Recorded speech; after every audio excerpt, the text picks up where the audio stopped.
Hello students, आज हम लोग बात करेंगे डिफरेंट जनरेशन की सेलुलर कम्युनिकेशन में। तो देखिए, जब भी हम different types of cellular system की बात करते हैं से यहाँ पे हम लिखते हैं different generation of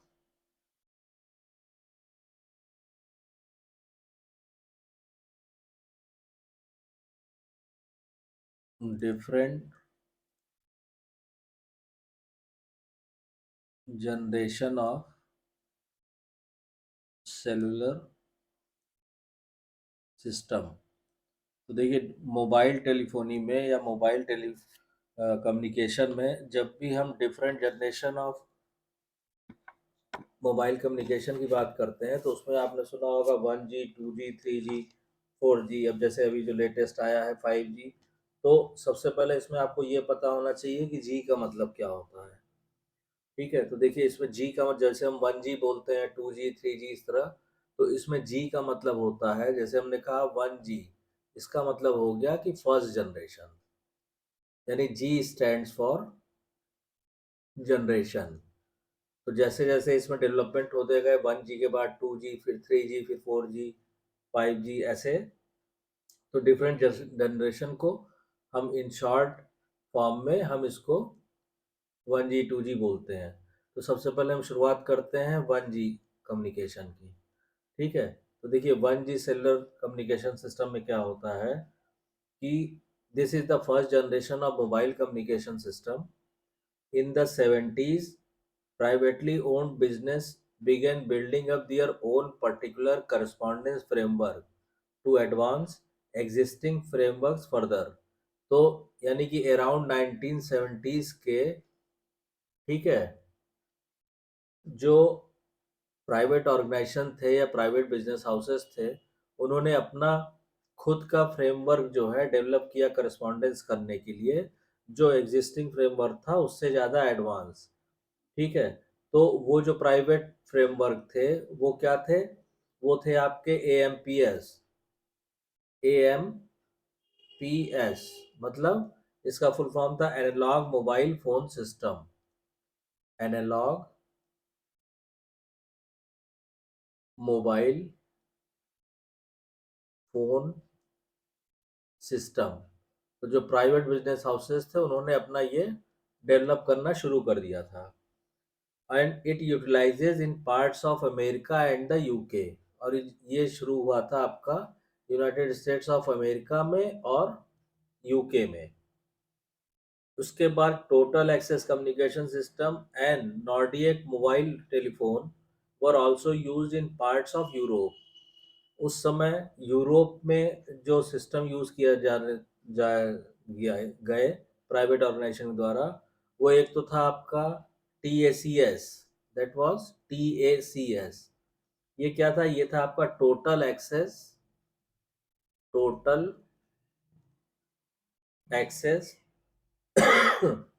communication systems. Communication systems, ये यूज किया जाने लगा कहाँ पे? यूरोप में। ठीक है, and these created framework are now what is known as the first generation of mobile communication framework. तो ये जो फ्रेमवर्क डेवलप किए गए थे within private business houses या बिजनेस ऑर्गेनाइजेशन, इन्होंने अपने करस्पॉन्डेंस के लिए प्राइवेटली जो फ्रेमवर्क डेवलप किया था, उन्हीं फ्रेमवर्क को आज की जनरेशन में हम उसको बोलते हैं first generation of mobile communication. First generation of first generation of mobile communication framework. Mobile communication framework. ठीक है, उसके बाद 1G के बाद जो second generation I, that was called 2G। ठीक, 2G में क्या था कि 2G was the second era in light of GSM and was developed in the late 1980s। यानी लेट 1980s में जो second generation mobile communication system develop किया गया, वो डेवलप किया गया in the light of GSM. ठीक है। It utilises computerise signals for voice transmission. The principal focal point of this innovation was on advanced flags and gives individual the ability to convey content and picture messages at low speed. ठीक है। तो the GSM innovation was ceaselessly enhanced to give better administrations, which prompted improvement of cutting edge technology in the vicinity of 2G and 3G mobile network. तो 2G communication system में ये काम हुआ। उसके बाद नेक्स्ट जो जनरेशन आया mobile communication में, वो आया थर्ड जनरेशन 3G। अब ये जो 3G जनरेशन था, ये भी जीएसएम के ही लाइट में डेवलप किया गया था। ठीक है। और it was around year 2000, year 2000 के आसपास इसको प्रोपोगेट किया गया था, इसको लाया गया था मार्केट में। And the point of this innovation was to offer rapid information across the world. तो इसकी जो टेक्नोलॉजी थी, उसको उसने क्या किया, उसने मोबाइल कम्युनिकेशन की स्पीड को फास्ट कर दिया। मतलब this 3G technique offered rapid information communication throughout the world. The first innovation was enhanced to permit information up to 14 Mbps. तो इसमें जो स्पीड थी, जो पहली इंफॉर्मेशन थी, मतलब जो शुरू हुआ, तो जो स्पीड थी इंफॉर्मेशन ट्रांसफर की या कम्युनिकेशन की, वो थी 14 Mbps। ठीक है। 14 megabits per second, and all the more utilizing bundle exchanging. It utilizes wideband wireless network with which clearness is expanded. ठीक है। It likewise offer information administration, access to TV oblique TV video हो गया, फिर आपका data हो गया। ठीक है। फिर है आपका टेक्स्ट हो गया। इन सब में 3G का इस्तेमाल किया जाने लगा।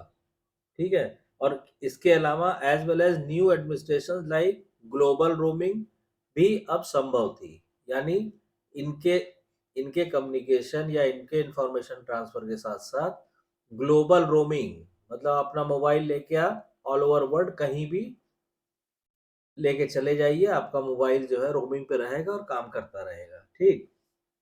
तो ये भी पॉसिबल हुआ उस समय।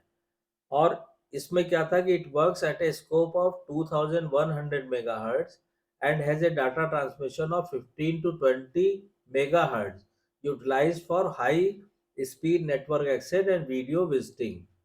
तो ये जो है, इसकी जो वर्किंग होती थी वो करीब 2100 मेगाहर्ट्ज पे होती थी। ठीक है। और जो डाटा ट्रांसमिशन होता था एंड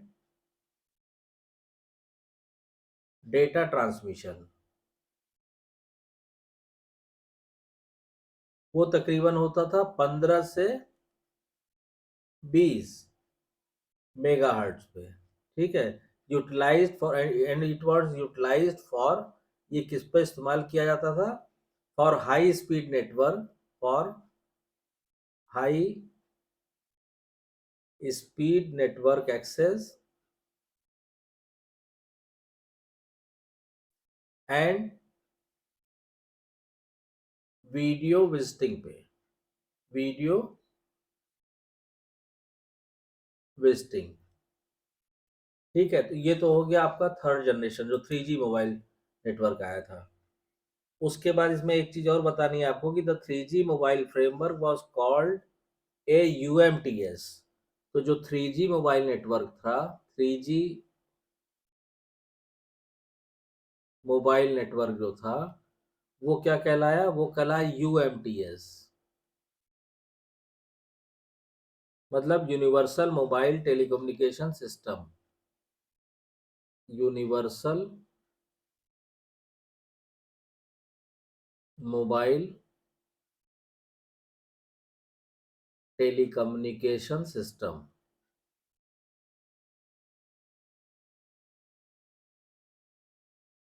ठीक है। और ये कहाँ पे यूएमटीएस कहाँ पे फॉलो होता था? यूरोप में, इन यूरोप। और सीडीएमए 2000 जो था ये अमेरिका में। तो सीडीएमए यहाँ पे आप लिख सकते हैं सीडीएमए 2000, ठीक है, is the name of American 3G variation. तो अमेरिक it was the name of American 3G variation, यानी अमेरिका में जो यूज होता था वो CDMA 2000 के नाम से। ये भी 3G मोबाइल नेटवर्क सिस्टम था। अब 3G के बाद जो जनरेशन आई वो आई 4G, फोर जनरेशन। इसमें क्या था कि 4G ऑफर से much improve downloading rate of up to 100 megabits per second. अब 4G में क्या था कि 4G में जो डाउनलोडिंग स्पीड थी वो और ज्यादा बढ़ के वो करीब करीब हो गई मैं अप टू 100 Mbps तक पहुंच गया। ठीक। 4G gives the same element advantage as 3G but also includes extra administrations like multimedia newspaper। अब 4G में वो सारे एडवांटेजेस थे जो 3G ऑफर कर रहा था, उसके साथ साथ कुछ और एडवांटेजेस जो जुड़ गए। वो एक तो ये था कि मल्टीमीडिया न्यूज़पेपर्स अवेलेबल थे, ठीक है। उसके अलावा हम टीवी प्रोग्राम देख सकते हैं, watching TV programme online, programme online by using the services such as Netflix.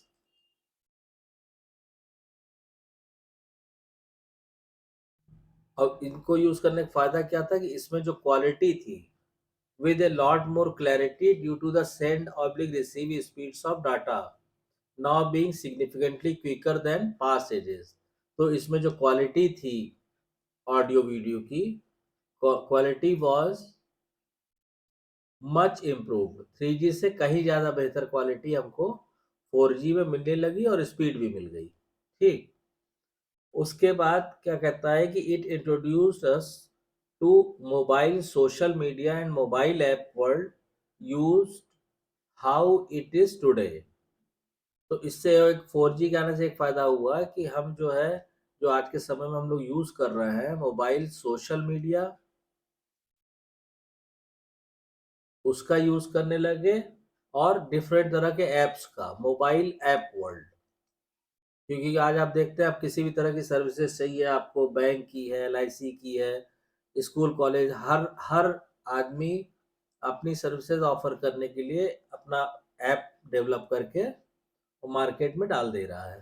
तो मोबाइल ऐप को वर्ल्ड भी जो हम लोग यूज करने लगे, ये 4G के कारण ही पॉसिबल हुआ। ठीक है। उसके बाद क्या है कि LG का, इसका 4G का जो मेन इनोवेशन था वो था LTE, मतलब long term evolution, long term evolution. ये LTE जो है वो मेन इनोवेशन था 4G का। ठीक। अब उसके बाद 4G के बाद जैसे आज के समय में आप सुन रहे हैं और टेस्टिंग भी चल रही है, और very soon is it going to be implemented and in certain area in our country also this 5G has been implemented और बीइंग इम्प्लीमेंटेड। तो इसके बाद 4G के बाद जो कम्युनिकेशन नेटवर्क आ रहा है और आ चुका है वो है 5G। 5G क्या है? 5G है आपका fifth generation. This is fifth generation mobile network. इसमें क्या है कि देखिए, फिफ्थ जनरेशन की जो टेस्टिंग है जनरली वो 2010 के बाद से शुरू, ईयर 2010 के बाद से शुरू हो गई थी। ठीक। But still it is not rolled out in most of countries as of yet. इसकी टेस्टिंग तो चल रही है 5G की, लेकिन अभी भी कई कंट्रीज में ये फुल फ्लैज रोल्ड आउट नहीं हुआ है, इस्तेमाल नहीं किया जा रहा है।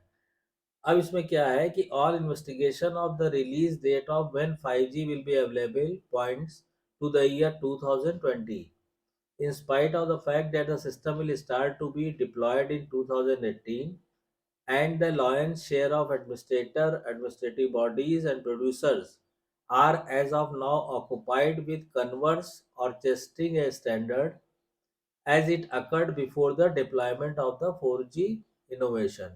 मतलब 5G के देखिए 2010 में इसको इंट्रोड्यूस किया गया था, ठीक है। उसके बाद सारे इन्वेस्टिगेशन वगैरह 2022 2020 में कंप्लीट कर लिया गया था।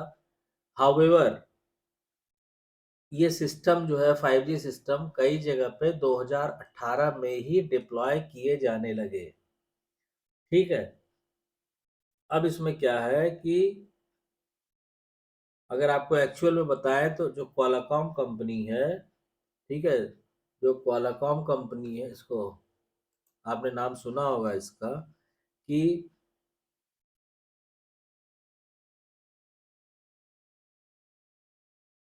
इस कंपनी ने Qualcomm has effectively built up the initial 5G modem, particularly made to help this sort of system. तो Qualcomm ने सक्सेसफुली 5G मॉडेम डेवलप कर लिया है जो सिस्टम को हेल्प करता है, ठीक है। along these lines making ready for the new age of mobile phones. On its part, the European Union looks to finish the 5G scope by 2025. तो यूरोपियन यूनियन के जो कंट्रीज हैं, ठीक है, वो 2025 तक 5G का इसको फिनिश कर लेंगे। European Union looks to finish the 5G scope by 2025 at this quick rate of advancement, that date is very close to present, ठीक। अब इसमें क्या होता है कि 5G innovation has remarkable information capacities and has the capacity to integrate unhindered call volumes and unbounded information communicates inside the most recent portable working framework. 5G innovation has a splendid future since it can deal with best advances and offer invaluable handsets to their clients. So maybe in the near future or in coming days, 5G innovation assumes control over the world market. मतलब बहुत जल्दी ही total world market पे, total world पे 5G network का या 5G communication का ही control होगा। 5G technologies have an unprecedented capacity to help software and consultancy. 5G technology में ये खासियत है कि ये सॉफ्टवेयर और कंसल्टेंसी को बहुत ज़्यादा हेल्प करता है। The router and switch innovation utilized as a part of 5G deployments gives an extremely powerful high-speed network. तो जो राउटर होते हैं और जो स्विच इनोवेशंस हैं वो 5G डिप्लॉयमेंट को और ज़्यादा पावरफुल कर देते हैं, और 5G एक तरह से बहुत ही पावरफुल और साथ ही साथ हाई स्पीड नेटवर्क है मोबाइल कम्युनिकेशन में। तो इस तरह से डिफरेंट तरह के जो फर्स्ट जनरेशन लेकर फिफ्थ जनरेशन तक जो आज के समय में यूज हो रहा है, वो हमने आपको different generation of mobile communication system कह लीजिए या सेलुलर कम्युनिकेशन सिस्टम कह लीजिए, ये आपको एक्सप्लेन कर दिया। इसमें अगर कोई डाउट्स या कन्फ्यूजन है तो कमेंट लाइन में कमेंट करके पूछिए, और अगर वीडियो कंटेंट पसंद आ रहा है तो प्लीज़ वीडियो को शेयर कीजिए, लाइक कीजिए, चैनल को सब्सक्राइब कीजिए और नोटिफिकेशन बेल को ऑन कर दीजिए ताकि नेक्स्ट वीडियो की इन्फॉर्मेशन आपको टाइम से मिल सके। Thank you.